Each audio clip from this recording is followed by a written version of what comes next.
전국에 계신 교사선교회 모든 여러분, 동역자 여러분 감사드립니다. 사랑하고 존경합니다. 작년에 이어 금년에도 두 번째 이렇게 저희들이 온라인으로 수련회를 치르는 것 같습니다. 하지만 대면하여 서로 얼굴과 얼굴을 마주하면서 수련회를 갖는 것 못지않게 오히려 더 큰 은혜를 하나님께서 우리 모든 분들에게, 공동체에게 부어 주실 것을 믿음으로 바라보고자 합니다. 아멘. 우리가 맡은 것이라는 제목으로 마태복음 25장 14절에서 25절 말씀을 함께 봉독하시겠습니다.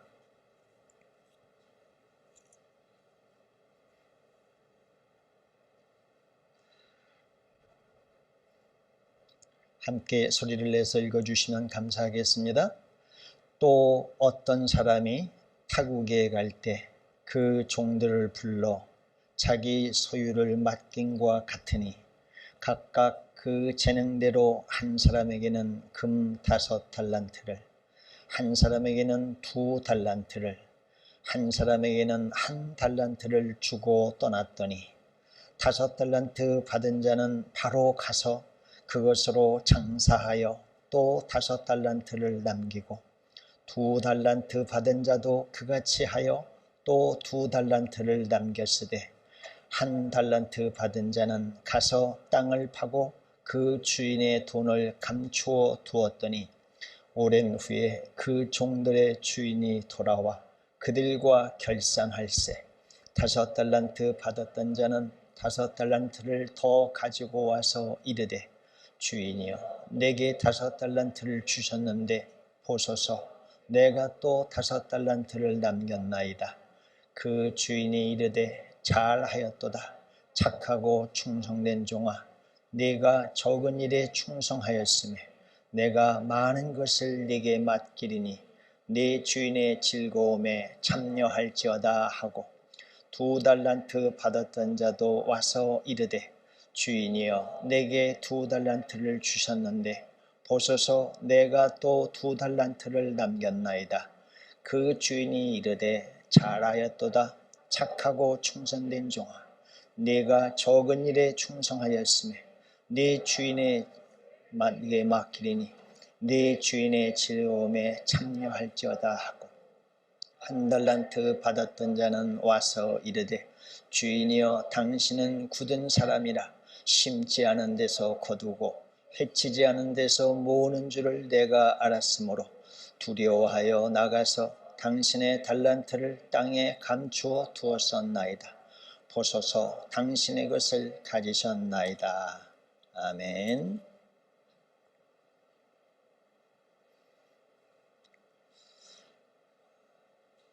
교회와 관련된 영상을 한번 먼저 시청하시겠습니다.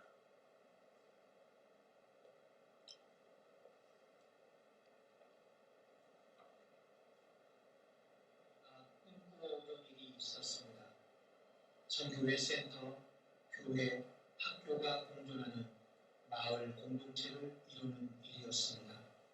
하지만 이 일은 너무나 어렵고도 힘든 일이었습니다. 그럼에도 수십여 년을 지나오는 동안 우리는 쇠하여지지 아니하고 하나님의 품 안에서 계속하여 꿈을 꾸고 만나고 기도하며 힘을 모았습니다. 마치 깊은 산골짜기 작은 계곡물이 흐르고 흘러 큰 강을 이루듯이 말입니다.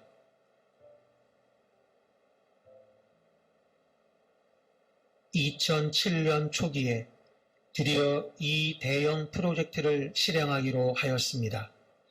곧이어 이 일에 함께할 동역자 33가정을 모집하였으며 선교회 센터가 들어설 최종 후보지를 충청남도 금산으로 결정하였습니다. 우리는 공동체가 들어설 구체적인 부지로 충남 금산군 남일면 신동리 임야 약 2만여 평을 구입하였고 곧이어 단지 조성 작업에 들어갔습니다. 여러 상황을 고려해 본 결과 마을이 조성되기 전부터 교회는 설립되어야 할 필요를 느껴 마을에 주택을 짓기 1년 전, 그리고 별무리 학교 개교 2년 전인 2010년 3월 첫 주에 읍내에서 가까운 개인 살림집에서 별무리 교회가 시작되었습니다. 그리고 이듬해 별무리 마을에 신인호 간사님 댁을 거쳐 현재의 센터 건물로 예배 처소를 옮겼습니다.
그로부터 10여 년이 흐른 2020년 12월 말에 별무리교회 초대 담임 목사였던 이풍우 목사님이 은퇴하셨습니다.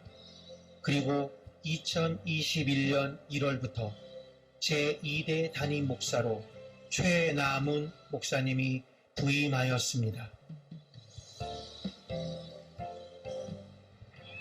별무리 마을 믿음의 공동체인 별무리 교회는 진리와 함께하는 교회라는 기치 아래 선교, 교육, 회복의 사역에 중점을 두고 이 시대 하나님께서 기뻐하실 모범적인 교회를 이루기 위해 최선을 다하고 있습니다. 뿐만 아니라 교사 선교회와 별무리 학교가 하나님의 뜻 가운데 한국과 세계에서 선한 영향력을 끼칠 수 있도록 날마다 쉼 없이 기도를 드리고 있습니다. 네, 감사합니다. 본문 14절의 시작은 또라는 단어로 시작됩니다. 그렇다면 앞에서 무언가가 있었다는 이야기입니다. 그렇습니다. 25장 1절로 13절 사이에서 열 처녀에 대한 비유의 말씀이 있었습니다. 주제는 25장 1절에 나타나 있습니다. 말씀하고자 하는 주제는 천국입니다. 천국에 대하여 앞에서는 열 처녀 비유로 말씀하시고 이제 본문 14절로 30절 사이에서는 달란트 비유를 통하여 말씀하시는 겁니다. 여기서 말하는 천국은 예수께서 공생애를 앞두고 광야에서 마귀에게 시험 받으신 후 비로소 전파하기 시작한 마태복음 4장 17절 말씀, 회개하라 천국이 가까웠느니라 하셨을 때의 천국, 산상수훈의 일부인 마태복음 5장 3절 말씀, 심령이 가난한 자는 복이 있나니 천국이 그들의 것이며의 천국과 같습니다. 그리고 이와 같은 맥락은 마가복음 1장 15절에서 또 발견되는데 말씀은 다음과 같습니다. 이르시되 때가 찼고 하나님의 나라가 가까이 왔으니 회개하고 복음을 믿으라. 그러니 이 앞에 제가 말씀드린 것을 종합해 보면 마태복음 25장 1절, 마태복음 4장 17절, 5장 3절, 마가복음 1장 15절의 천국 또는 하나님의 나라는 헬라어 원문이 모두 똑같습니다. 바실레이아라고 하는 단어입니다. 따라서 우리가 알고 있는 바와 같이 본문에 나타난 천국은 하나님의 나라를 뜻합니다. 주인은 종들을 한자리에 불러 모으고 명령이나 다름없는 전격적인 조치를 발표합니다. 자신이 먼 나라를 다녀올 예정인데 이번 여정은 긴 여정이기 때문에 자신의 소유를 종들에게 맡기고자 한다는 겁니다. 이미 주인은 종들 각각의 상황과 형편을 너무나 잘 알고 있습니다. 그들의 각기 건강, 그들의 취향, 소질, 능력, 이 모든 것들을 세밀하게 잘 알고 있습니다. 그래서 그들의 재능대로 어떤 종에게는 5달란트, 다른 종에게는 2달란트, 또 다른 종에게는 1달란트를 맡겼습니다. 종들은 매우 놀라고 당황했을 것입니다. 주인은 당황스러워하는 종들에게 자신이 왜 이렇게 시행하고자 하는 목적을, 그 이유를 전달했을 가능성이 매우 높습니다. 왜냐하면 어리둥절해야 하는 종들을 이해해 주기 위해서뿐 아니라 종들에게 맡기는 달란트의 양이 상상을 초월하는 큰 금액이었기 때문입니다. 표준세번역 개정판의 주석은 1달란트는 노동자의 15년 품삯이라고 풀이해 줍니다. 요즘 남성 노동자의 일당은 10만 원 아래 금액은 거의 찾아볼 수 없습니다. 하루 10만 원으로 계산해서 주 6회, 노동자분들은 토요일도 일하시더라고요. 주 6회, 한 달 4주로 계산할 때 15년 품삯은 무려 4억 3,200만 원에 달하는 매우 큰 액수입니다. 오늘날 사회적 관심사인 청년 및 소상공인 창업 관점에서 볼 때 1달란트는 1인 창업 자금으로 결코 부족하지 않은 금액입니다. 이렇게 큰 거액을 일시금으로 맡길 때 아무리 허물이 없는 사이일지라도 전달하는 주인이나 전달받는 종들이나 그 과정을 가볍게 처리했을 리 만무합니다. 주인 입장에서 그 금액은 자기 자산의 큰 비중을 차지할 만큼 큰 액수였고, 종들의 입장에서도 주인의 이와 같은 조치는 주변 동네 그 어디에서도 자기 생전 살아오는 동안 단 한 번도 소문으로조차도 들은 바 없을 만큼 처음 접하는 사건입니다. 자신들에게 청천벽력 같은 소식이었을 테니까 말입니다. 거액을 맡긴 주인은 자신이 언젠가 돌아올 것이며 돌아올 때는 맡긴 것에 대한 결산이 있을 것을 분명히 약속했습니다. 그러면서 떠나는 주인의 마음은 기뻤을 것이라 저는 생각합니다. 만약 불안하고 불편했다면 어떻게 이와 같은 일을 할 수 있었을까요?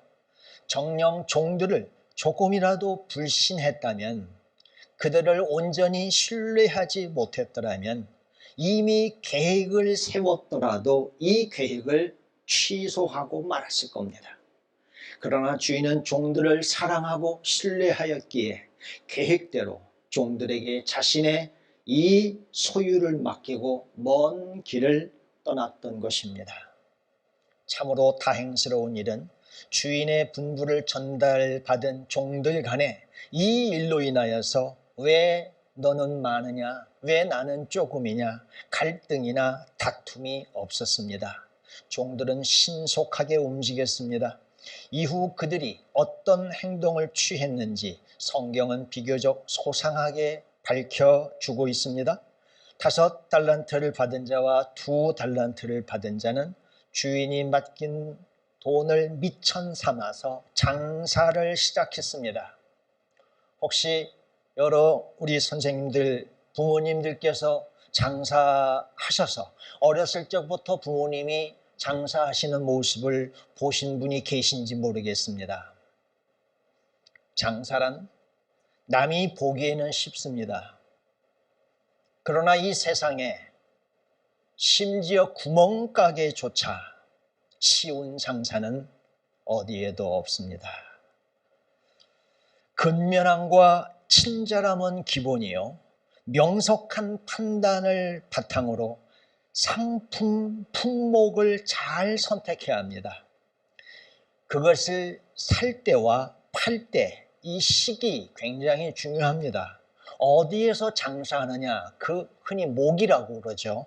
장소를 잘 선택해야 합니다. 무엇보다도 고객의 신뢰를 얻는 일이 매우 중요합니다. 돈이 현찰이 오고 가기 때문에 항상 위험이 뒤따르기도 합니다. 만약 이 종들이 주인집 안팎에서 가사 정리를 돕고 물품을 생산하고 관리하는 그런 일만 해왔다면, 즉 장사에 대한 경험이 전혀 없었다면 이 종들에게 장사란 굉장한 모험입니다. 불모지나 다름없었을 것입니다. 그들은 엄청난 시행착오를 거듭하면서 아하, 장사는 이렇게 하는 것이로구나, 그 노하우를 하나씩 아주 비싼 대가를 지불하면서 터득하면서 적지 않은 시간을 보냈을 가능성이 높습니다. 어쩌면 미천이 거의 바닥나는 조마조마한 상황도 겪었을지 모릅니다. 그럼에도 두 종은 주인의 부탁을 기억하며 실패를 거울 삼아 차근차근 상도라는 걸 아시죠? 이 장사에서 터득되는 도리가 있습니다. 진리가 있습니다. 그 상도를 배워가면서 이 험난한 일에 최선을 다했습니다. 간혹 조그만 금액일지라도 이윤이 생기면 자기가 돈 버는 것처럼 굉장히 기뻐하면서 이것을 차곡차곡 모아 나갔을 것입니다. 그런데 1달란트를 받았던 자는 앞에 두 종과 달리 땅을 파고 주인의 돈을 감춰두었습니다. 저는 상상해 보았습니다.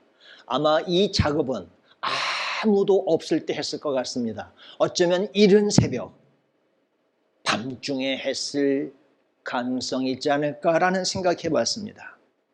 앞에 두 종과는 달라도 너무나 달랐습니다. 이 종의 행동에 대하여 얼른 납득이 잘 가지 않습니다만 한편 이해가 되는 측면이 있긴 합니다. 워낙 큰 액수의 돈이라서 두려움에 압도된 건 아닐까? 저는 이런 억측을 하면서까지 상상해 보았습니다. 더구나 훗날 결산의 날이 있을 것이라니, 이거 어쩌면 자기가 다 잘못했다가는 책임 추궁을 당할 거니 두려움과 이런 모든 것들이 다 그에게 큰 부담으로 다가왔을 것입니다. 이 비유 말씀의 대상은 누구며 말씀하시는 초점은 무엇일까요? 예수님은 이미 마태복음 21장에서 어린 나귀를 타고 예루살렘에 입성하셨습니다. 환영하는 무리들은 호산나를 외치며 환호하고 있습니다. 이제 예수님의 지상생애의 시기는 막바지를 향하여 가고 있습니다.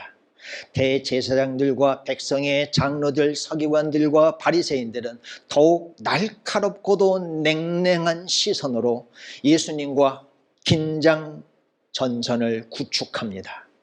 예수님은 그럼에도 계속 의연하고 담담하게 저들을 대하십니다. 그러면서도 제자들과 회중들에게 던지시는 예수님의 권위 있는 예언과 경고는 더욱 엄중하고도 긴박하며 그분의 선포와 교훈은 비유 속에서 더욱 찬란하고 영롱하게 빛나고 있습니다.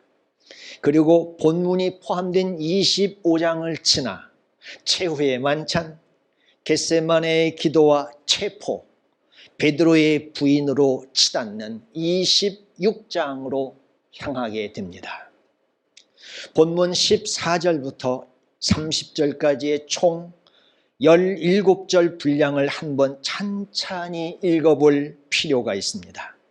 세 종 또는 적어도 두 종에게 공통적으로 해당되는 절은 14, 15, 19, 28, 29 이렇게 5절입니다. 5달란트를 받은 종과 직접 관련이 있는 절은 16, 20, 21 이렇게 3절입니다. 2달란트 받은 종과 관련이 있는 절은 17, 22, 23 3절입니다. 마지막 한 종이 남았죠.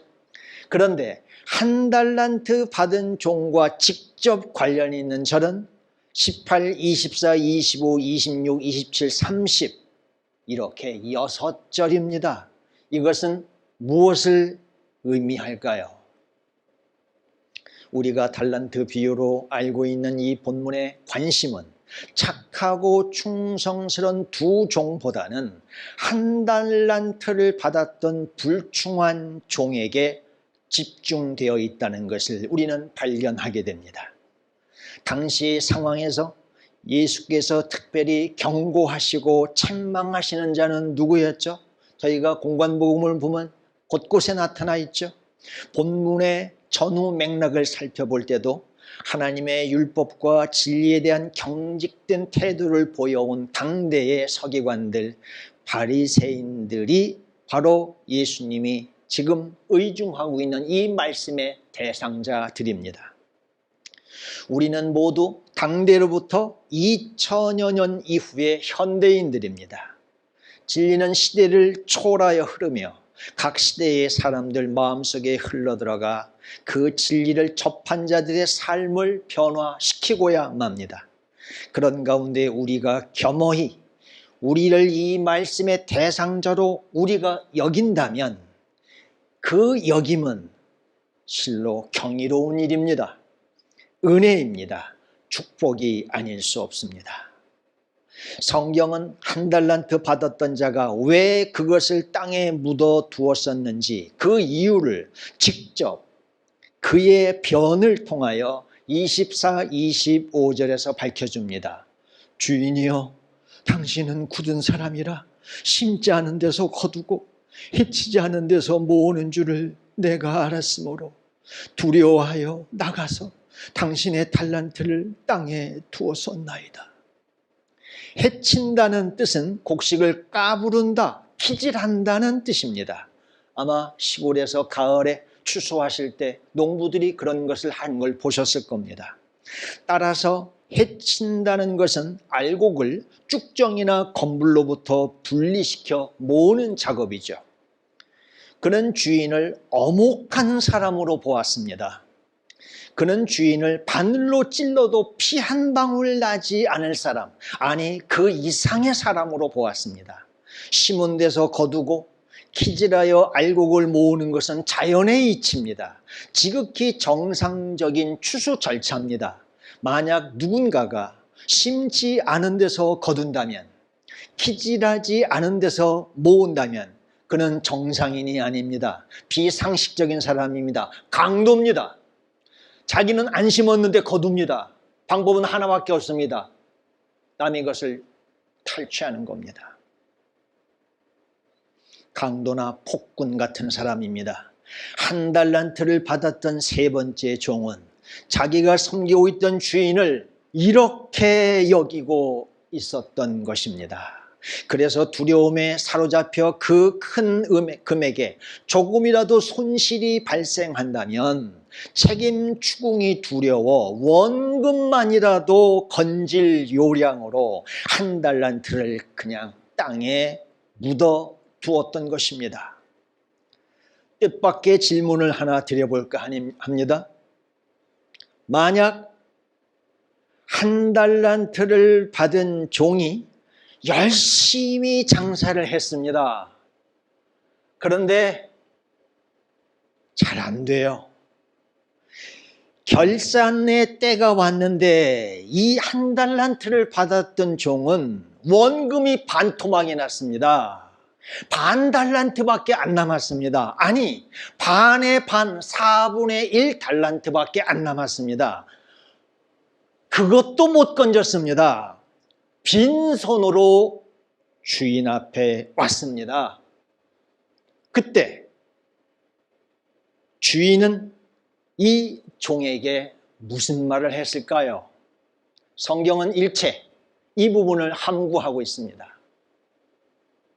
우리가 깊이 생각해 볼 수 있는 내용입니다. 주인이 했을 법한 말은 여러분들의 상상에 맡겨드리고 싶습니다. 한 달란트 받았던 종의 치명적인 실패는 주인이 누군지 몰랐다는 것입니다. 게을렀다는 것이 아닙니다. 게으른 것은 그 이후입니다. 이것은 참으로 가볍게 여길 수 없는 중차대한 실패입니다. 주인을 잘 모르니 주인의 뜻을 헤아릴 수가 없었던 것입니다. 구체적인 기간을 알 수는 없지만 한 울타리 안에서 주인과 그 종들이 함께 지낸 시간이 결코 짧지 않았을 텐데, 그런데 이 종은 웬일인지 주인에 대해서 잘 몰랐던 것입니다. 이 종의 모습은 우리를 슬프게 합니다.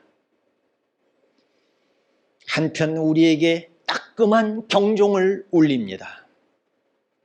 한번 우리들을 돌아볼까요? 자신과 별 관계가 없는 어쩌다가 한 번, 1년에 한두 번 만날까 말까 한 소원한 사람은 그렇다 치더라도 자신과 가깝고 중요한 관계를 맺고 있는 사람에 대해서조차 실은 우리는 잘 모르는 경우가 의외로 허다합니다. 그 이유는 다 각기 있습니다. 바빠서 뭐해서 저 사람이 자존심을 상할까봐, 또 내가 어때서 아파서.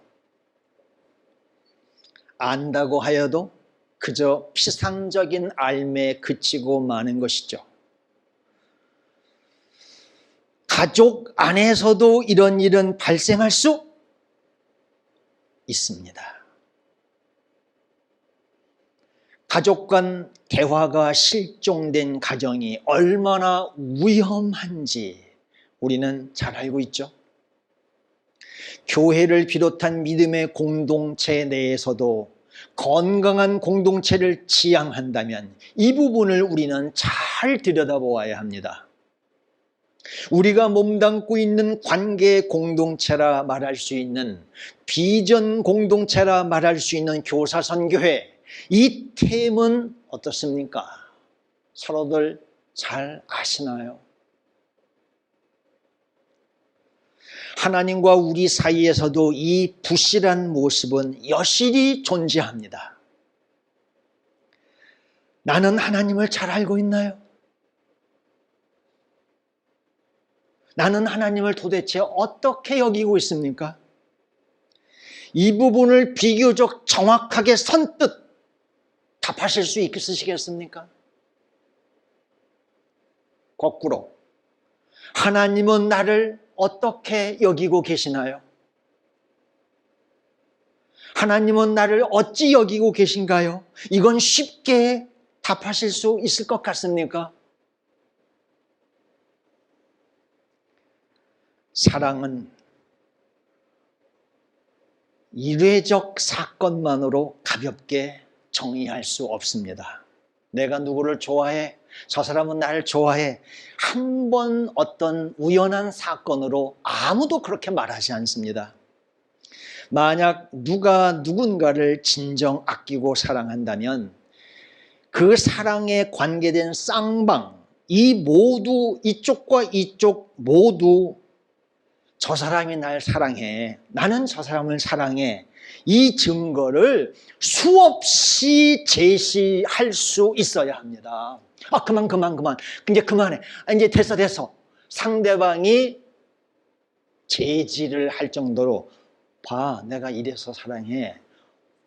계속 말할 수 있는 건강한 사랑은 벙어리 냉가슴의 짝사랑이 아닙니다. 양방향 사랑입니다.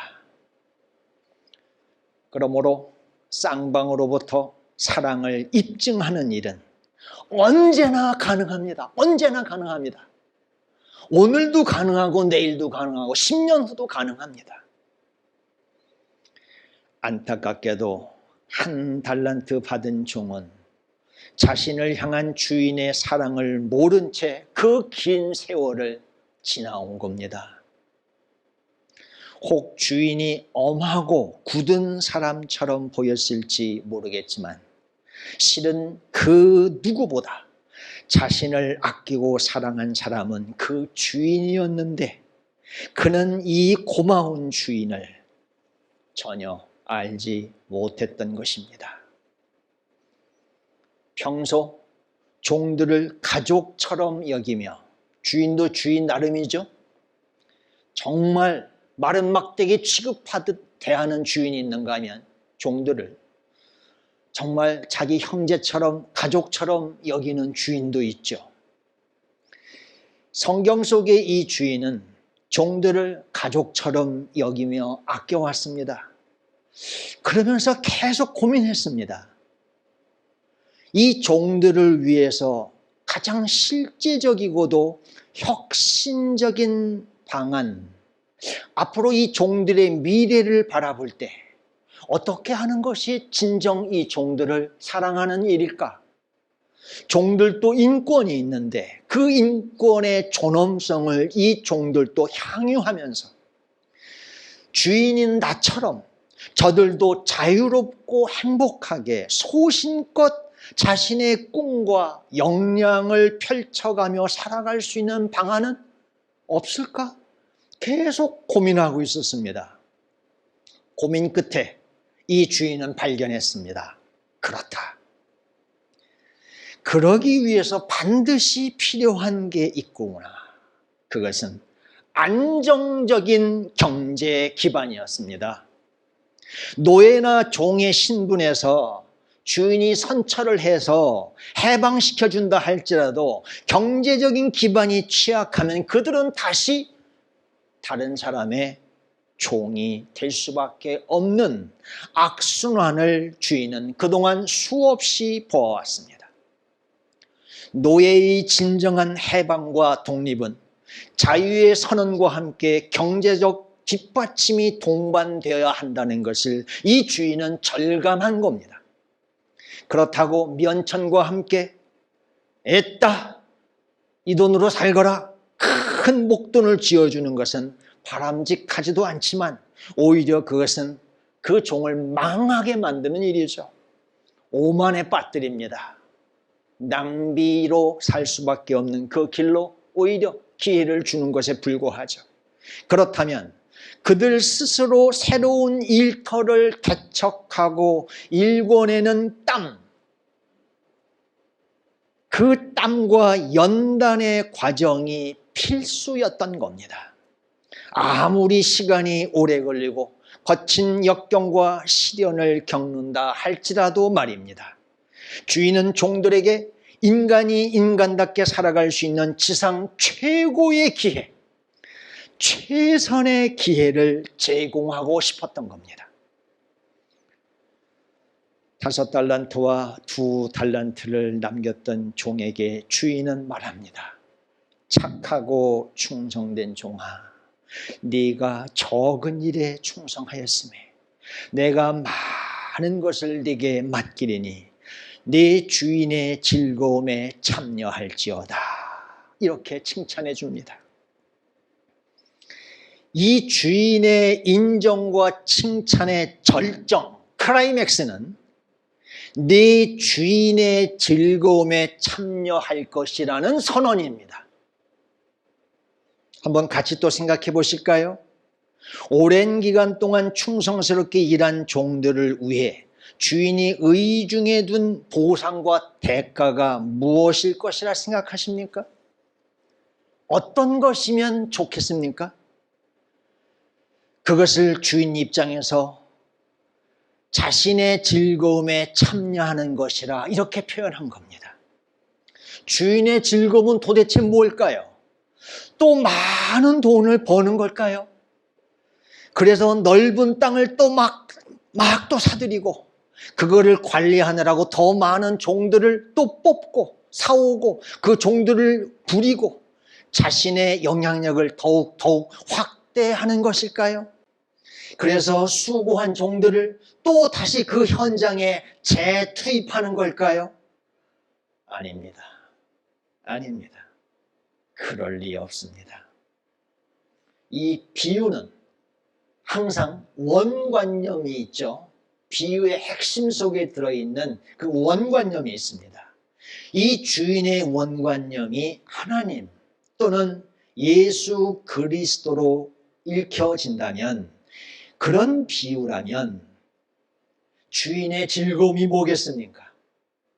종들이 하나님의 형상을 입은 존귀한 피조물로서 당신의 창조 세계에서 진정한 자유와 평화, 사랑과 행복을 누리며 살아가는 것입니다.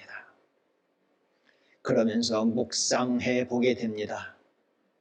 무엇이 1달란트 받은 종의 눈을 가린 것일까? 무엇이 그로 하여금 주인의 참모습을 볼 수 없도록 그의 눈을 가로막은 것일까?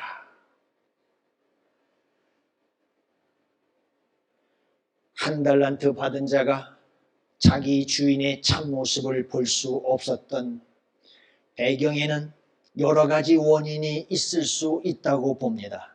하지만 저는 대표적인 2가지만 한번 나눠보려고 합니다. 첫째는 성장 배경입니다. 이 1달란트 받았던 종의 과거, 태어나서부터 그 어린 시절, 적어도 10대에 이르기까지, 어쩌면 10대를 지났을 수도 있죠. 그 어린 유아, 유치, 소년, 그 청년에 이르는 그 과정, 종들로 팔려가면은 이게 기운이 좀 있어야죠. 젊음이 있어야죠. 그래야 노예시장에서 거래가 되죠. 뭐 어린 그런 안 되죠. 이 종의 성장 배경이 그의 어린 시절 청소년 시기에 그는 매우 어두운 터널 속에, 동굴 속에 갇혀 있었을 가능성이 전 크다고 보았습니다. 그에게 학대를, 폭력을 누군가가 휘둘렀거나 정말로 파릇파릇한 그의 잠재적인 싹을 싹둑싹둑 다 잘라버린 것이죠. 그게 누군지는 모르겠습니다만, 이 부분은 또 하나의 방대한 영역이기 때문에 제가 더 말씀을 드릴 수 없습니다. 단지 이런 부탁을 드리고 싶습니다. 하나님의 교사임을 자부하는 우리들인데 우리들을 만나는 제자들의 삶에 우리가 조금이라도 빛이 들어올 수 있도록 튀어주었으면, 그가 무언가에 억눌려 있다면 그 억눌림을 우리가 좀 제거해 줄 수 있다면, 그리고 이런 일들은 학급 현장에서, 학교에서 실제로 얼마든지 자주 접할 수 있고요. 선생님들이 마음만 먹으면 얼마든지 가능합니다.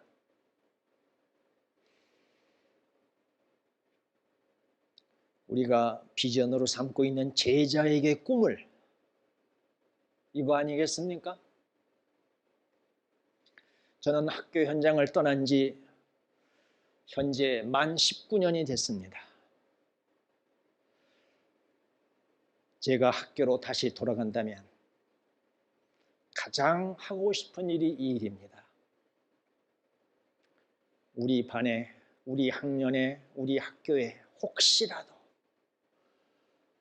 상처받은 아이, 어둠 속에 갇혀 있는 아이가 있다면 그 아이에게 꿈을 주고 싶다는 것이 저의 간절한 소원입니다. 두 번째로, 이 종은 탐욕을 가졌던 것 같습니다. 욕심이 없이 지낼 수만 있다면 참 좋겠지만 이거 보통 어려운 일이 아닙니다.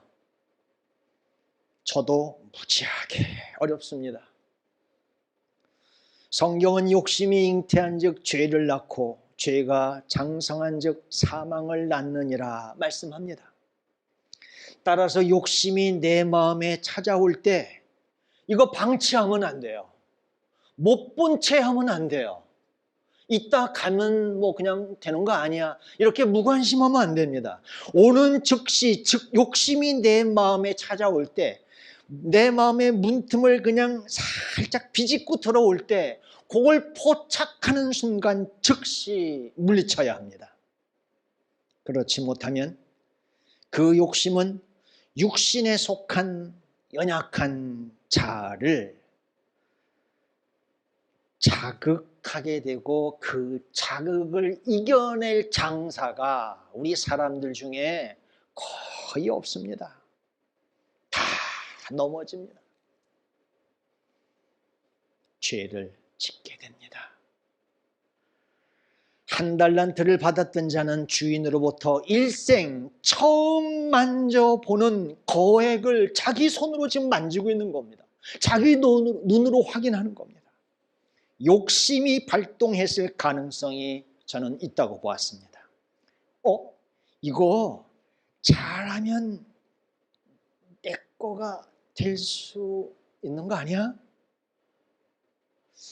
이렇게 생각이 들자 자신도 모르게 더 끔찍한 다음 생각으로 발전되는 거죠. 야, 혼자 생각하는 거예요. 주인이 돌아오지 않았으면 좋겠다.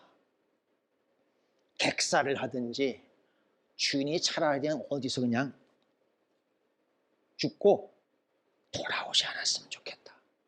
만약 주인만 돌아오지 않는다면 이 큰 돈은 뭐야? 이 고스란히 내 거야, 내 거.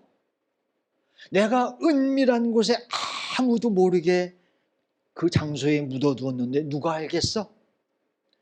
만약 주인이 돌아오면 그럼 다시 꺼내서 원금 그대로 돌려주면 되는 거고, 안 돌아오면 땡이야, 땡.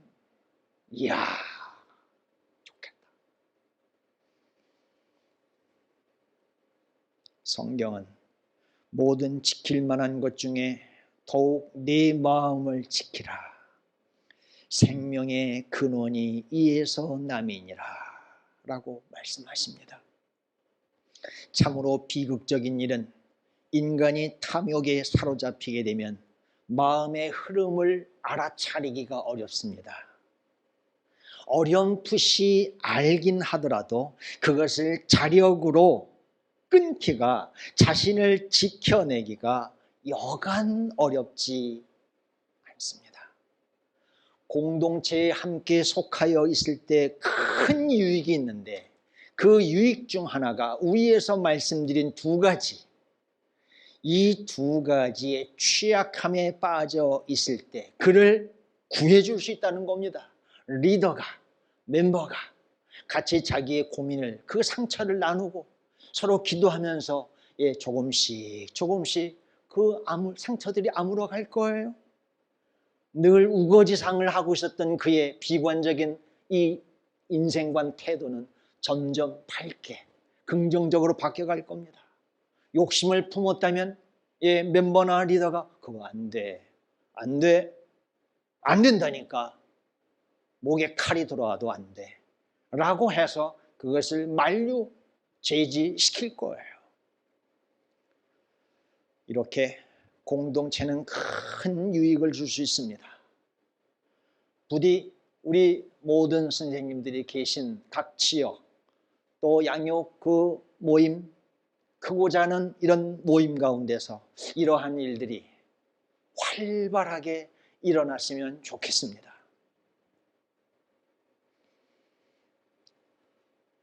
2022년 새해 1월 1일에 정부의 산업통상자원부에서 지난 2021년 우리나라의 수출입 무역 실적을 발표했습니다. 아마 이 중에 다 벌써 뉴스를 접하고 메모해 놓으신 분들이 계실지 모르겠습니다. 저는 이런 뉴스를 아주 중요하게 보고 메모해 놓습니다. 수출 실적이 6,445억 4천만 달러, 세계 7위입니다. 7위. 수출입을 합한 무역 규모로는 세계 8위라고 합니다. 무역 수지 측면에서 우리는 흑자를 남겼는데 전 세계 1위부터 10위까지 무역 10대국에서 흑자를 기록한 나라는 우리나라를 포함해서 딱 4나라입니다. 중국, 독일, 네덜란드, 그리고 우리 한국입니다. 자랑스럽지 않습니까? 1970년도에 수출액이 10억 불을 살짝 돌파했습니다. 70년입니다. 지난 해가 2021년이었습니다. 51년이 지난 작년에 수출액이 무려 600배 이상 증가한 셈입니다. 자원 빈국인 우리나라가 이러한 번영을 이룬 것에 세계가 놀라고 있습니다. 국민 모두가 허리띠를 졸라맨 채 피땀 흘린 결과임을 아무도 부인하지 못할 것입니다. 50년만 더 거슬러 올라가 보겠습니다. 100년 전인 1921년 또는 1922년, 즉 1920년대 초입니다. 그때 우리나라는 어떠했나요? 일제강점기였습니다. 3.1운동을 기점으로 요원의 불길처럼 만세운동이 퍼져나갔지만 결국 실패로 끝나고 말자 혹시나 싶었던 독립의 꿈이 좌절되어서 많은 국민들이 실의에 빠져 있었습니다. 이후 우리 국민의 삶은 더욱 피폐해지고 일제의 압박과 수탈은 더욱 심해졌죠.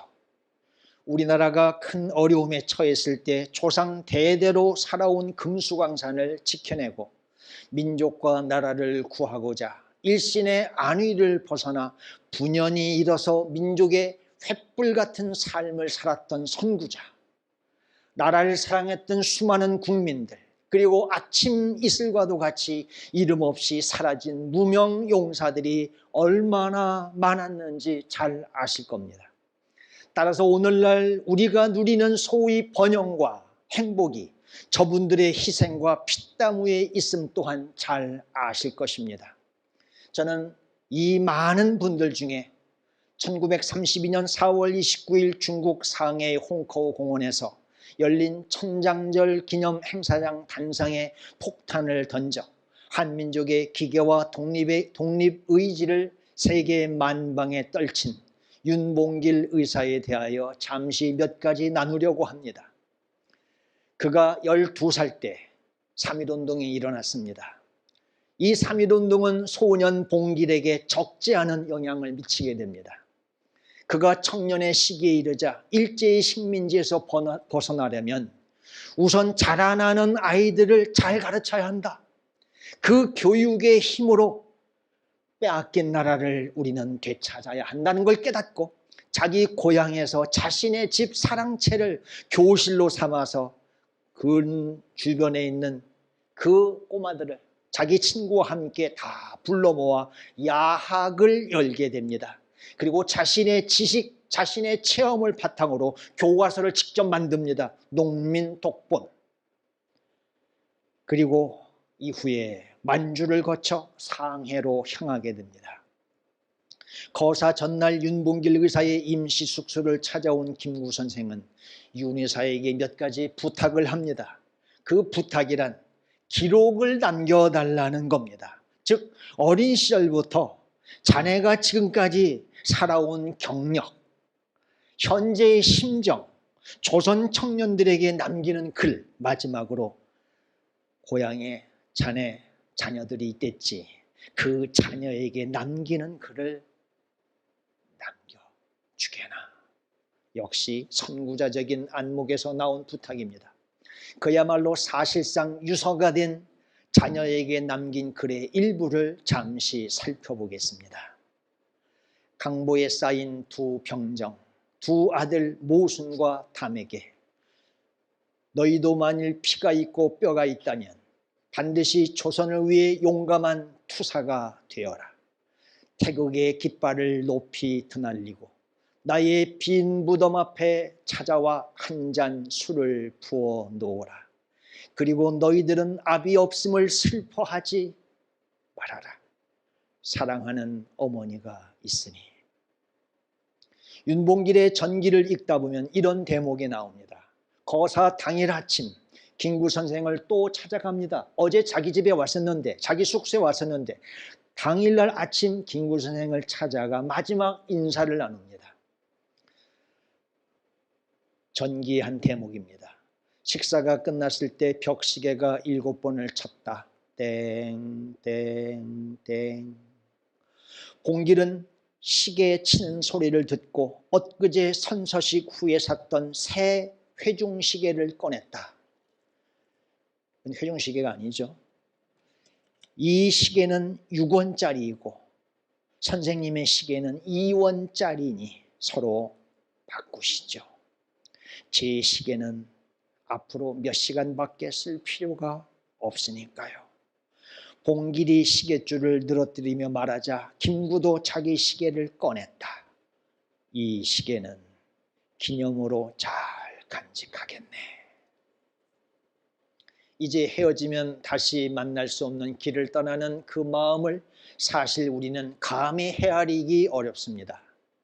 몸으로 고향의 부모, 형제, 아내와 자녀를 떠나온 것은 이미 오래전 일입니다. 조국의 독립을 위해 타국에 와서 지내다가 함께 독립운동을 위해 몸을 던져 일해왔던 동지와도 이제 헤어지는 마지막 순간입니다. 결코 가볍지 않은 걸음이었겠지만 그렇다고 내키지 않는 걸음은 아니었을 것입니다. 왜냐하면 지금 자기가 하고자 하는 이 일이 무엇을 의미하는지 그는 잘 알고 있었기 때문입니다. 윤봉길 의사는 자기가 소지하고 있던 새 해중시계를 꺼내어 김구 선생의 헌시계와 바꾸자고 제안합니다. 자신의 마음 한켠에 존경하는 선생님, 이 김구 선생님의 삶을 품고 싶었겠죠. 자신은 삶을 드리고 이제 독립의 새 길이 열리면 선생님은 그 새 길을 가셔서 이 나라 독립을 완수해 주십시오라는 마음으로 시계 교환을 표현한 건 아닌가 싶습니다. 마지막으로 잠시 후에 한두 시간 후에 이루어질 거사를 제가 드린 이 시계를 보시며 지켜봐 주십시오라는 뜻이겠죠. 윤봉길 의사는 1908년 6월 21일 출생해서 1932년 4월 29일에 거사를 행하였고 그해 12월 19일 운명하였습니다. 그가 이 땅에 살았던 기간은 만 24년 6개월간의 짧은 인생이었습니다. 그러나 그는 타오르는 불꽃처럼 조국을 위하여 자신을 불태운 숭고한 삶을 살았습니다. 저는 아직 중국 본토를 한 번도 가보지 못했습니다. 대만은 다녀왔습니다. 만약 기회가 온다면 맨 먼저 상해를 방문하고 싶습니다. 그곳에 있는 임시정부 건물과 홍커우 공원을 꼭 둘러볼 생각입니다.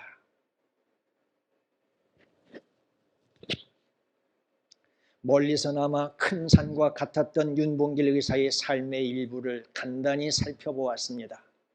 그분의 뜨거운 애국, 애족정신, 독립 쟁취를 위한 굳은 의지와 결단, 희생적인 봉사와 헌신 등 뚜렷한 흔적과 빛나는 업적이 그저 존경스럽기만 합니다. 나라가 어려웠던 고비마다 자신의 안위를 돌보지 아니하고 민족 공동체를 위해 자신을 던짐으로써 밤하늘에 빛나는 별과 같은 삶을 살았던 조상들의 삶과 우리 교사 선교회 선배님들과 동료, 후배님들 즉 믿음의 동역자분들의 삶을 비견하는 것은 무리가 있거나 부담스러운 측면이 있을 수 있음을 저는 인정합니다. 그럼에도 이 두 부류 분들의 공통점을 쉽게 발견할 수 있었습니다. 뚜렷한 공통점은 희생과 헌신이었습니다. 역사 속에서 시대를 밝힌 위인들은 개인의 사익을 추구하지 않고 삶의 지향점을 자신 넘어 공동체에 두었습니다. 자신을 부인하고 공동의 유익을 구한 멸사봉공, 우국충정의 길을 걸었다는 것입니다. 윤봉길 의사는 여러 형제 자매 중에서 맏이었습니다. 본인이 이미 결혼해서 처자가 있는 몸이었습니다. 그가 부모, 형제, 처자, 가족 아무에게도 이 일을 알리지 못하고 고향을 떠났습니다. 제 아무리 대의명분이 뚜렷한 큰 일이라지만 이게 말이 됩니까? 이게 쉬운 일입니까? 이것은 윤의사의 독립에 대한 열망이 그만큼 뜨겁고 강렬했다는 것을 뜻하죠. 사실 우리가 걸어왔던 길도 이와 흡사한 대목이 많습니다. 선교의 믿음의 동역자들은 대부분 퇴근 이후나 공휴일, 방학을 이용하여 양육, 사육, 해외 선교, 그 밖에 많은 일들을 했습니다. 넉넉지 못한 형편임에도 제반 경비를 대부분 다 자기가 자부담했고 출석교회에 드리는 11조 외에 일정 금액을 정하여 매월 따박따박 헌금을 드리는 건 물론 공동의 목적을 위하여 적지 않은 큰 금액을 특별 헌금으로 기꺼이 드렸습니다. 5달란트와 2달란트 받았던 종처럼 주인 되신 하나님의 나라를 위해 우리들의 시간과 노력, 재능과 물질을 아낌없이 기쁨으로 드렸던 것입니다. 크고 값진 일일수록 함께 해야 할 필요가 더욱 절실합니다. 자신의 앞마당에 2그루나 3그루의 나무를 심는 일은 혼자서도 가능합니다. 남의 도움을 받지 않아도 가능합니다. 그러나 수십만 평, 수백만 평의 임야에 나무를 혼자 심는다. 이건 엄두조차 나지 않습니다. 빼앗긴 나라를 다시 되찾는 일을 어찌 홀로 할 수 있겠습니까? 무너진 공교육을 다시 수축하는 일을 어찌 홀로 할 수 있겠습니까? 어둠과 절망 속에 고통하며 신음하는 어린 영혼들을 위로하고 그들의 눈물을 닦아주는 일, 자신의 정체성과 하나님의 사랑을 알지 못한 채 고독과 허무 속에 방황하는 수많은 청소년들을 품어주고 그들의 친구 같은 스승이 되어주는 일, 전쟁과 폭력과 기어와 질병 속에 아무 희망을 갖지 못한 채 그저 하루하루 살아가는 세계 도처의 그 불쌍한 사람들에게 복음과 함께 실용적 대안을 제시하는 일, 이 거대하고도 어마어마한 일을 어찌 소수의 몇 사람이 할 수 있다는 말입니까? 1974년 오직 그리스도의 사랑으로 교사의 길을 가기를 꿈꾸었던 믿음의 선배님들이 경기도 기독교사회라는 이름으로 모임을 갖기 시작했습니다. 12년이 지난 1986년 하나님께서는 모임을 가질 때마다 자신이 빛이라고, 자신이 불길이라고, 어둠을 밝히자고 고백하면서 순수하게 절문을 드렸던 그분들 위에 성령의 기름을 하나님께서 충만하게 부으셨습니다. 감당할 수 없을 만큼 부으셨습니다. 더 이상 그릇이 차고 다 차고 넘칠 만큼, 더 이상 부을 빈 그릇이 없을 만큼 부으셨습니다. 그것은 사도행전 2장과 같은 실로 놀라운 사건이었습니다. 이와 함께 우리는 교육계의 변화를 위해 우리를 교사, 선교사로 부르시는 하나님의 뜻, 하나님은 당신을 교사로 부르셨습니다를 듣고 1988년 교사 선교회라는 이름을 바꾸고 오늘에 이르렀습니다. 오늘에 이르기까지 서로 위로하고 격려하며 학교 현장에서 솔선수범하는 교사로 근무하면서 초교파적이고도 전문적인 교육 선교단체의 길을 걸어왔고 교사, 예비교사, 다음 세대를 이어갈 제자들을 양육하고 나아가 해외 교육선교사를 파송해 왔습니다. 이 과정을 통하여 하나님께서는 우리를 사용하시어 제자에게 꿈을, 교사에게 소명을, 교육에는 희망을 제시함으로써 교육 현장의 변화를 가져오게 하셨습니다. 이것을 정확한 수치로 우리가 측량할 수 없어서 그렇지 만약 그것을 수치로 환산하면 대단한 수치일 겁니다.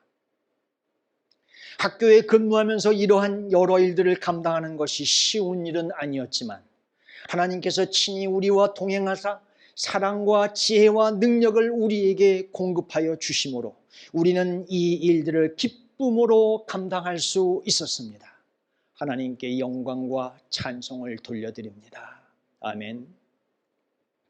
그러면서도 그동안 우리에게는 아쉬움이 있었습니다. 그것은 우리 소유의 원활한 이와 같은 마음껏 장기도 놓고 찬양도 하고 밤도 새고 성경 공부도 하고 춤도 출 수 있는 이 본부 공간이 우리는 없다는 것이었습니다. 우리는 수십 년 동안 모임 장소로 다른 교회에 조금 비좁은 그 교육관 일부를 빌려 쓰거나 어느 집 누군가의 개인 주택, 사무실 등을 임대해서 사용해 왔습니다. 이렇게 우리 건물이 아닌 다른 건물을 전전하면서 사용하는 것은 늘 아쉬웠고 한계가 있었습니다. 따라서 이 문제를 해결하는 것은 우리들의 오랜 수건이었습니다. 우리 소유의 본부, 센터 건물을 확보한다는 것은 여러모로 꼭 필요하다, 의미가 있다 판단했습니다. 그 중에 세 가지만 언급한다면 첫째, 무엇보다도 공동체가 확고한 구심점을 갖는다는 겁니다. 구심점. 두 번째로는 우리가 전국 각지로 가기도 하고 전국 각지에서 찾아오는데 지리적인 위치를 잘 감안하여 센터를 정한다면 우리나라 학원 복음화에 기여할 수 있을 것이다 라는 전망을 했습니다. 마지막으로 이 일은 오래전 선배님들로부터 품어왔던 꿈, 교회와 학교와 센터가 공존하는 타운, 마을 형성의 꿈을 실제 이루는 일이었습니다. 하지만 이러한 본부 센터를 건립한다는 것은 간단한 일이 아니었습니다. 거대한 프로젝트를 입안하는 일도 쉽지 않았지만 계획이 있다 하더라도 희생과 수고를 각오하고 여기에 자신을 던져 감내할 자원자가 없다면 그것은 한낱 꿈에 불과한 일입니다. 이것이 간단한 일이 아닌 것은 가족이 이주하는 일이기 때문에 더욱 그랬습니다. 호롤단신, 나 혼자 간다. 이것도 간단하지 않습니다. 고려할 게 많습니다. 그런데 온 가족이 이주한다면 얼마나 생각할 게 많습니까? 도대체 누가 가족을 사랑하지 않습니까? 가정의 경제적인 형편은 물론이요. 사랑하는 가족의 건강, 호불호, 직장, 진로, 이 모든 것들을 숙고해야만 했습니다. 이 일은 명분만 있다고 성사될 일이 아니었습니다. 그런데도 웬일인지요? 놀랍게도 도처에 산재한 숱한 고민, 난제들, 지뢰밭 같은 위험들을 우리는 통과했습니다. 아니, 우리가 우리의 힘으로 통과했다기보다 하나님께서 이 모든 것들을 처리해 주셨고 건너게 해 주셨습니다. 오늘날 현재 마을에 함께 사는 우리들은 3, 3, 5 가끔 모여서 우리끼리 지난 날을 회상하며 이야기를 나눕니다. 우리들의 결론은 동일합니다. 이 일은 하나님께서 하신 일이다. 그러지 않고서는 이 일은 설명될 수 없다. 그렇습니다. 감사하게도 성령의 강력한 바람이 저희 공동체를 강타한 겁니다. 다이너마이트 같은 강력한 폭발이 우리에게 일어났던 것입니다. 저 역시 그렇게 믿고 있습니다. 1986년 부을 곳이 없을 정도로 충만하게 임하셨던 성령은 계속해서 우리 공동체에 부어주셨습니다. 우리의 가슴을 두드리셨습니다. 전국 각지를 개척했습니다. 캠퍼스를 개척했습니다. 세계로 흩어졌습니다. 그리고 나서 20년 후 2007년 전국적으로 확대된 이 모든 사역을 더 잘 조율하면서 신음하는 한국 교회와 공교육에 새바람을 일으키며 세계 선교의 한 축을 감당하게 하시려고 현실 세계에 과연 가능할까? 많은 사람들이 꿈꾸었으나 거의 90몇% 이상 실패한 유토피아적 기독교 공동체, 선교회, 교회, 학교가 공존하는 타운을 하나님께서 허락하신 겁니다.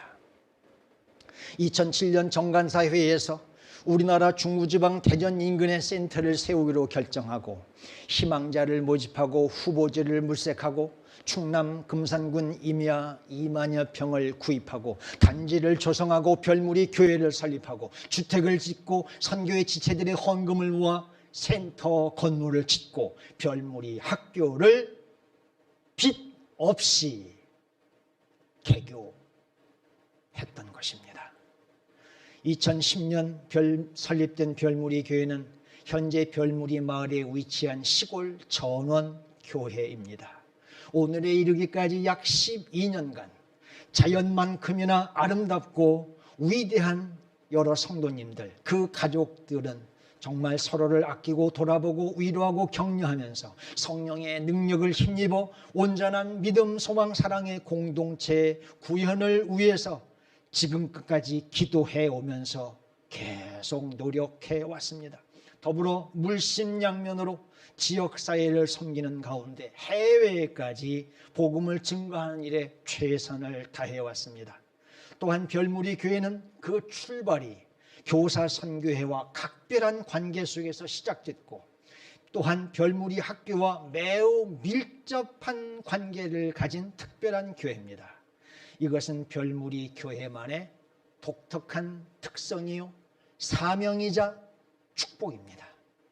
별무리 교회는 하나님께서 우리에게 맡겨주신 사명을 기억하며 그 사명을 감당할 은사와 달란트에 감사하며 착하고 충성된 종과 같이 모범적인 지역 교회로서뿐 아니라 국내와 세계에서 교육을 통한 하나님 나라의 회복과 확장을 위하여 나아갈 것입니다. 말씀을 정리하고자 합니다.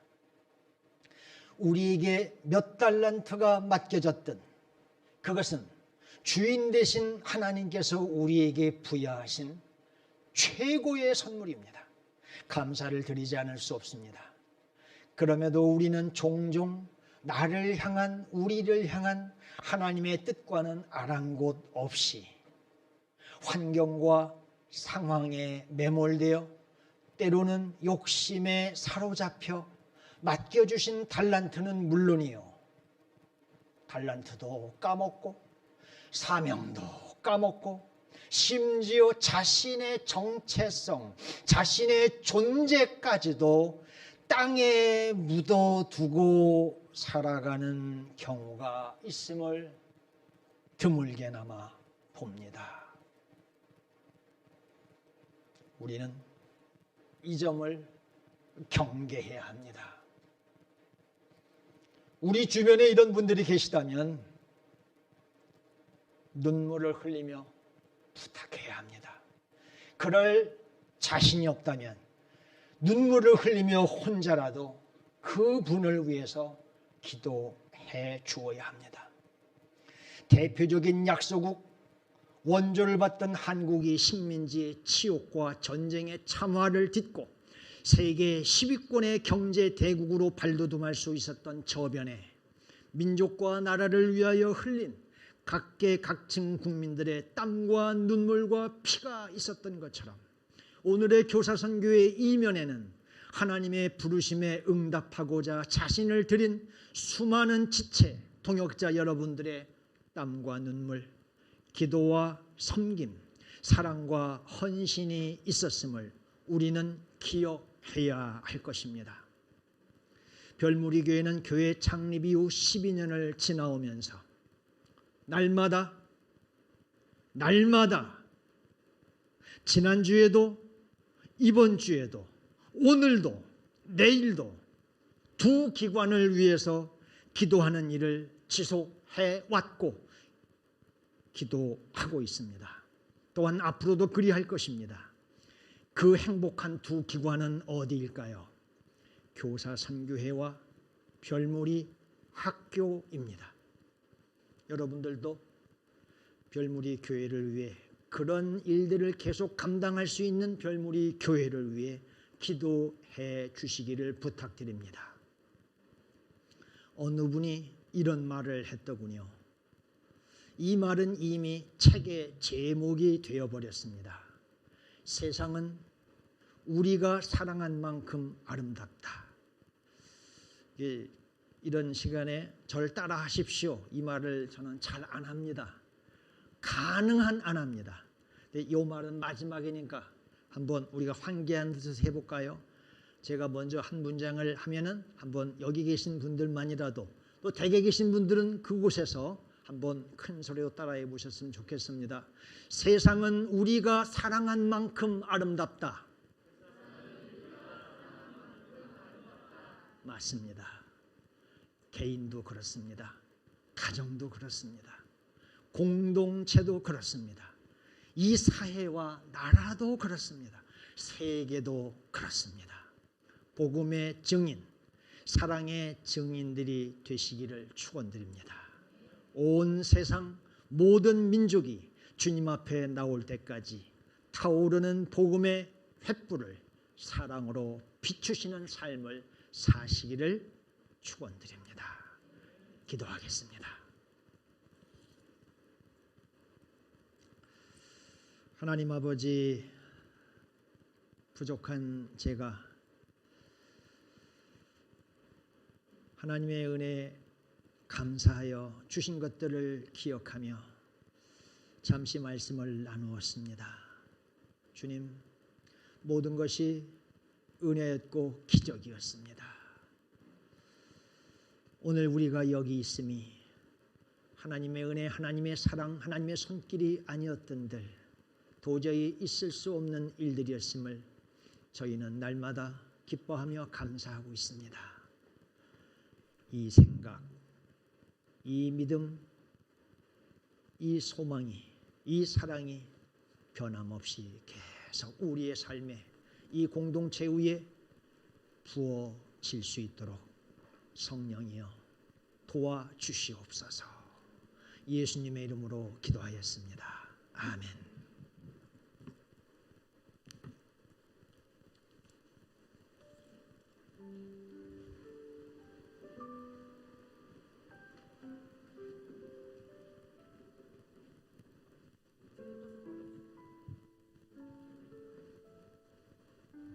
이 시간 우리 함께 기도하며 나아가겠습니다. 우리 말씀 주신 것을 생각하시면서 이 시간 조용히 묵상하면서 하나님께서 지금 우리 마음에 던져주신 귀한 첫 시간 메시지를 생각하시면서 조용히 기도로 나아가겠습니다.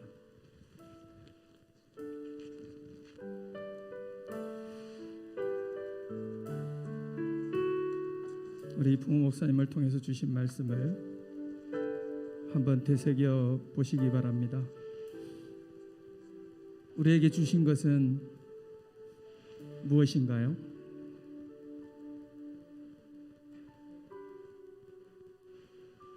비록 우리가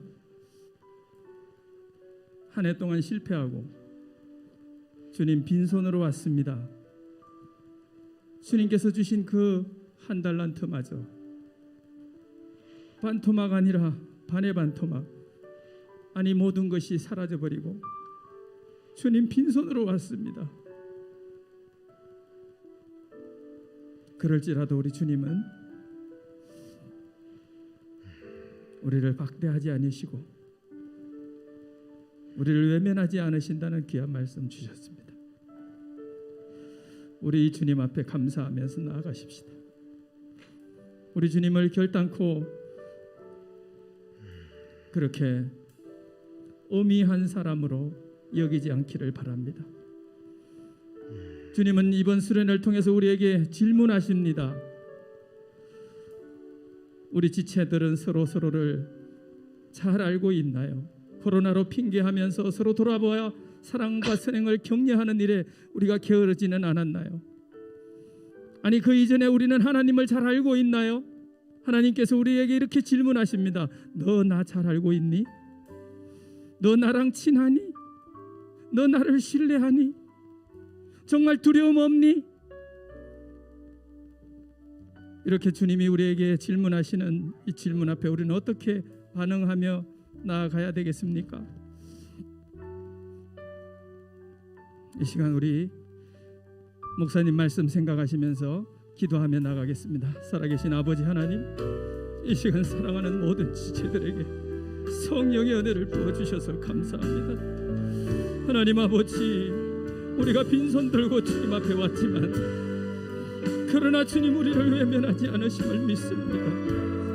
오 하나님, 우리를 사랑해 주시는 그 사랑에 힘입어 이제 이 수련회로 나와 싸우니 주여 은혜를 베풀어 주시옵소서. 우리 가운데 함께하여 주시옵소서.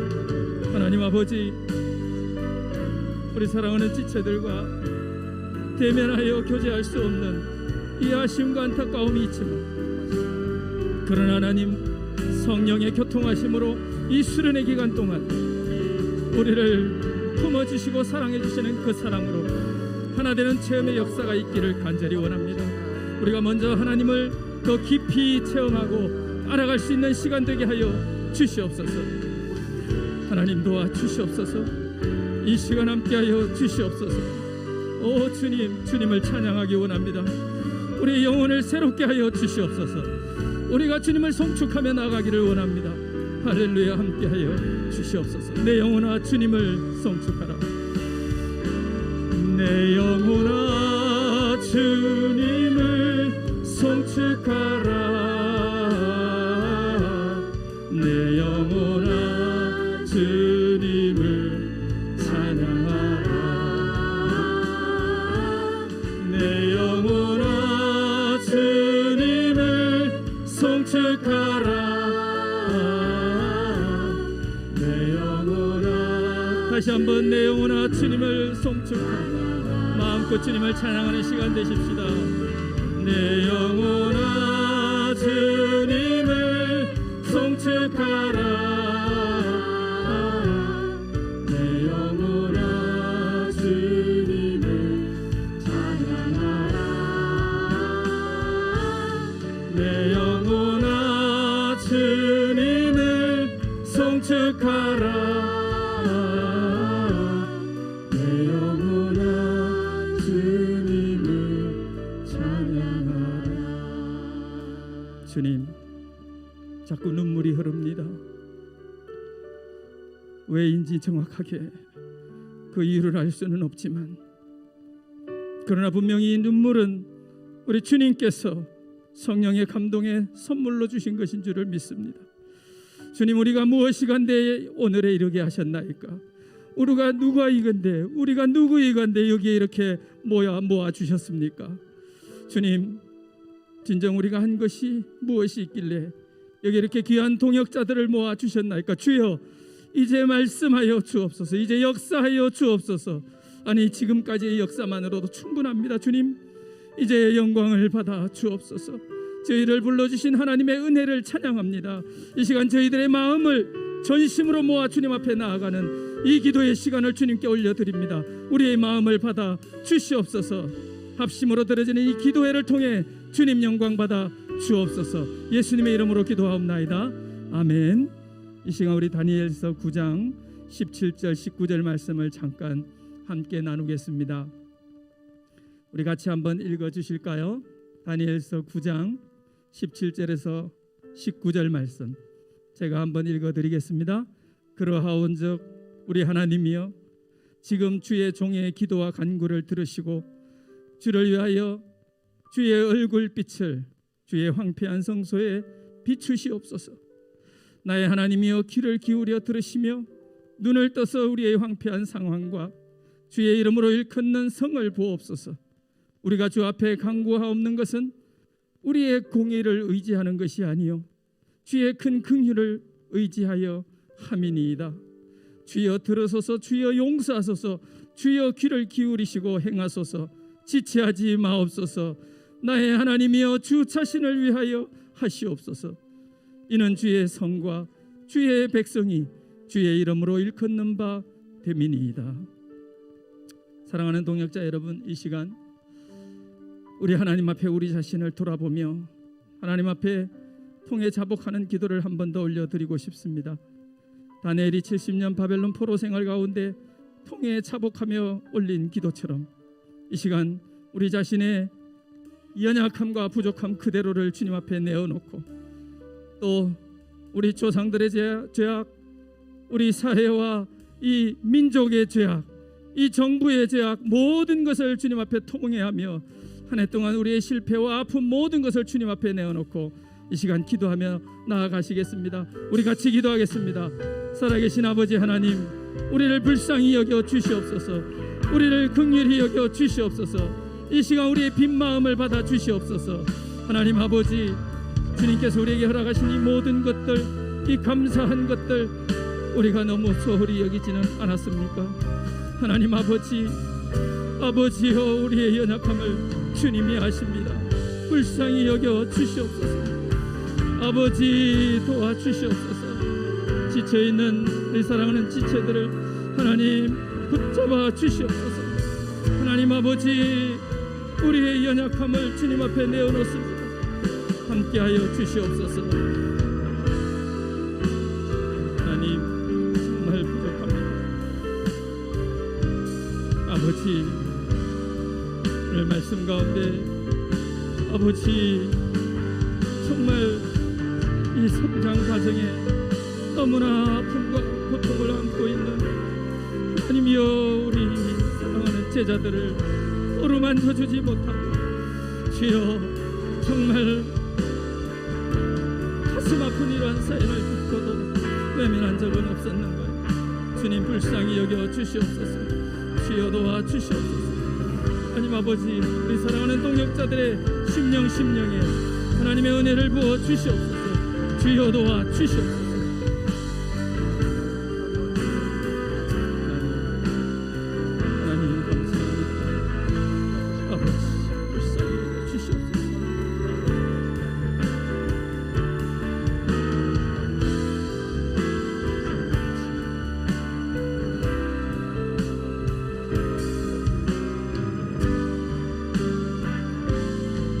우리 찬양하며 나아가겠습니다. 하나님의 부르심에는 후회하심이 없네. 내가 이 자리에 선 것도 주의 부르심이라. 하나님의 부르심에는 결코 실수가 없네. 나를 부르신 하나님의 진실하심을 믿네. 하나님의 부르심에는 나를 부른지 후회할 수 없지만 2절로 가겠습니다. 오직 감사와 순종으로 주의 길을 가리라. 때론 내가 연약해져도 주님 날 도우시니 주의 놀라운 은혜에 나는 믿으며 날 부르신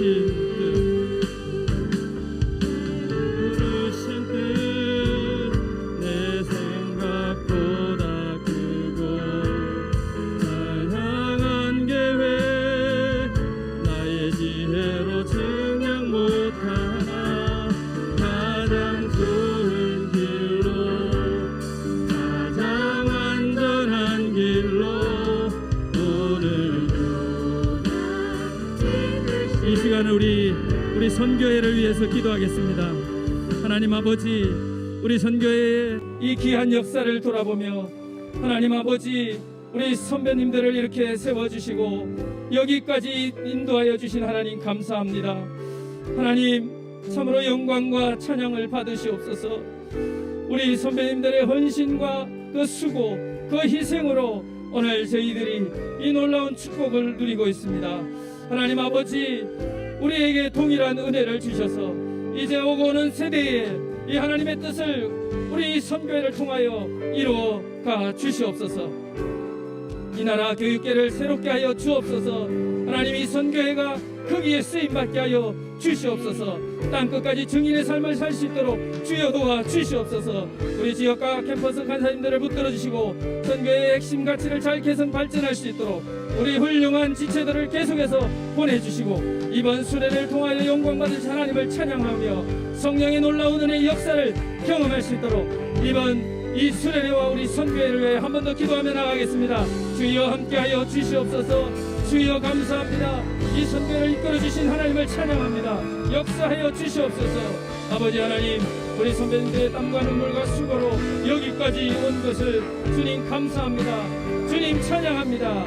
함께하여 주시옵소서. 우리 사랑하는 모든 지체들이 이 한마음 한뜻으로 하나님을 향하여 나아갈 수 있도록 주여 역사하여 주시옵소서.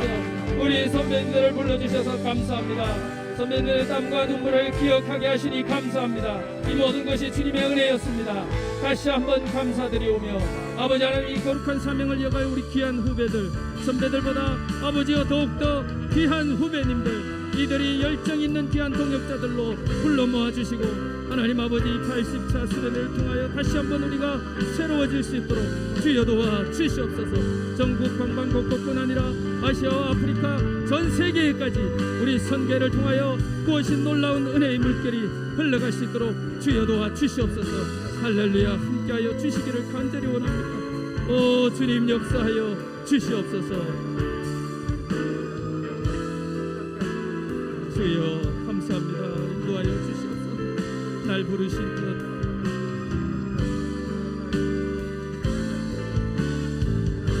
날 부르신 뜻 내 생각보다 크고 날 향하신 계획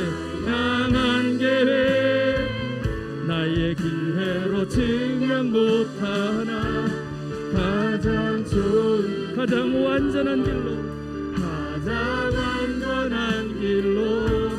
오늘도 날 이끄시네. 마지막으로 우리 이번 수련회를 위해서 기도하십시다. 하나님 아버지, 이제 이 수련회가 처음 시작되었습니다. 하나님, 이 수련회에 우리가 기대한 것보다 더 놀라운 은혜로 채워주실 하나님을 기대합니다. 주여 역사하여 주시옵소서. 각자의 처소에서 드려지는 수련의 모든 순서와 시간을 통해 우리 모든 지체들에게 성령님이 강하게 임하여 주시옵소서.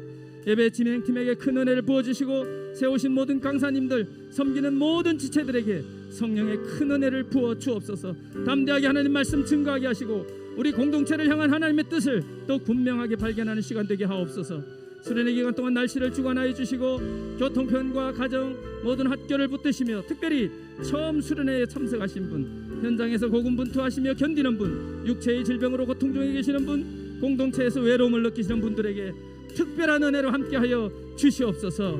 하나님 아버지, 우리 각 사람에게 회개의 영을 부어주시고 성령의 능력으로 새 힘을 받아 2022년 새롭게 열어주신 한 해를 기쁨으로 승리해 나갈 수 있도록 은혜를 부어 주옵소서. 우리 찬양팀을 세워주셔서 감사합니다.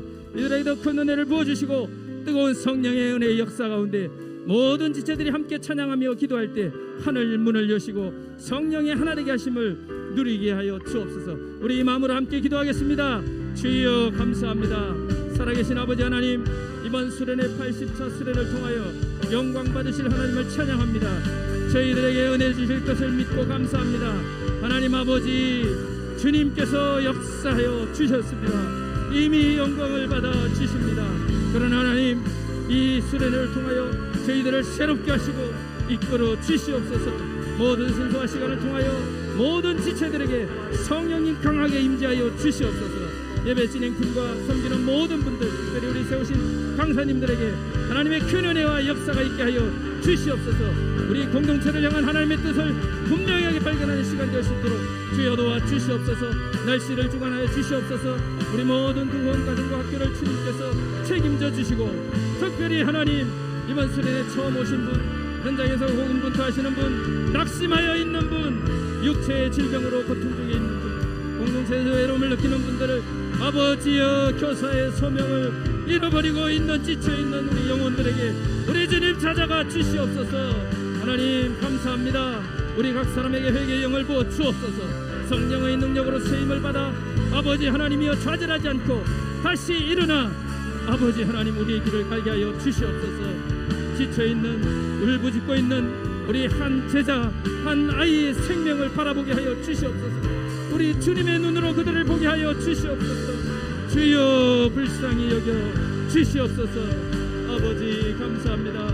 하나님, 우리 찬양팀에게 은혜를 부어 주옵소서. 뜨거운 성령의 역사 가운데 우리 지체들이 함께 찬양하며 하늘의 문을 여시고 성령의 강행하심을 바라보게 하여 주시옵소서. 오 주님 감사합니다. 인도하여 주시옵소서. 주님, 날 부르신 뜻,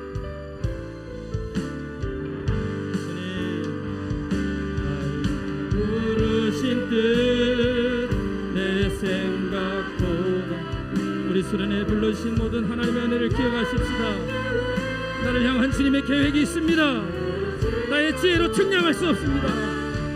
가장 좋은 길로 인도하시는 우리 주님을 신뢰하십시다.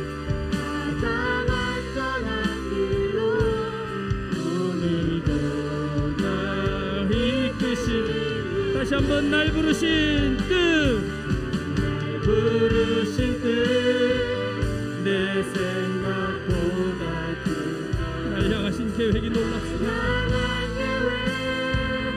나의 지혜로 측량 못하나 가장 좋은 길로 가장 완전한 길로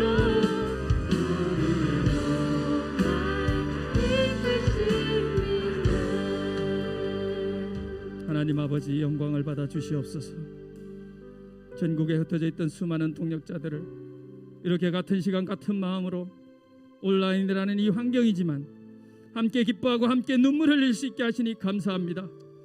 주님, 우리에게 이 귀하고 복된 시간을 허락하여 싸우니 모든 환경과 상황을 통제해 주시고 우리 주님께 집중하여 온전히 영광 돌릴 수 있도록 은혜 베풀어 주시옵소서. 이 수련을 섬기는 수많은 동역자들을 강하게 하시고 지혜롭고 민첩하게 하셔서 수련의 진행 기간 동안 또 그 이후에 하나님께서 더 기뻐하시고 영광 받으실 일들을 하나님 인도하여 주시옵소서. 무엇보다 증인으로 세우신 우리 강사님들을 붙들어 주옵소서. 이 부모 박현수, 홍색이, 김만호, 주님께서 사랑하시고 기 사용하시는 우리 선교회의 초창기 사역자님들과 우리 대표 간사님께 이 시간 한없는 은혜를 부어주셔서 이 선교회를 향한 하나님의 거룩한 뜻을 남김없이 우리 모든 세대들에게, 후세대들에게 전달하고 증거할 수 있도록 성령이여 역사하여 주시옵소서. 선택 특강을 진행하는 모든 강사님들께도 동일한 은혜를 부어 주옵소서. 오직 주님 기뻐하시는 귀한 시간, 모든 지체들과 동역자들과 함께 동역하는 기쁨, 나누고 공유하는 기쁨이 넘치게 하옵소서. 그리하여 저희가 2022년 섬겨야 할 학교 현장에 성령의 새바람이 불어오게 하여 주시옵소서. 우리는 미약하오나 우리를 사용하시는 주님은 강하십니다. 우리는 연약하오나 우리와 함께 하시는 성령 하나님은 풍성하십니다. 날이 갈수록 혼탁해지고 피폐해져가는 이 교육계를 불쌍히 여겨 주시옵소서. 오직 우리 주님의 사랑과 공의가 강물같이 흘러가기 위해서 우리 선교회의 통역자님들께 더욱더 큰 힘을 주시고 사랑으로 온전히 증인의 삶을 살아내게 하옵소서. 주여 들으소서. 주여 용서하소서. 주여 귀를 기울이시고 행하소서. 지체하지 마옵소서. 나의 하나님이여 주 자신을 위하여 하옵소서. 주 예수 그리스도의 이름을 의지하여 기도드립니다. 아멘.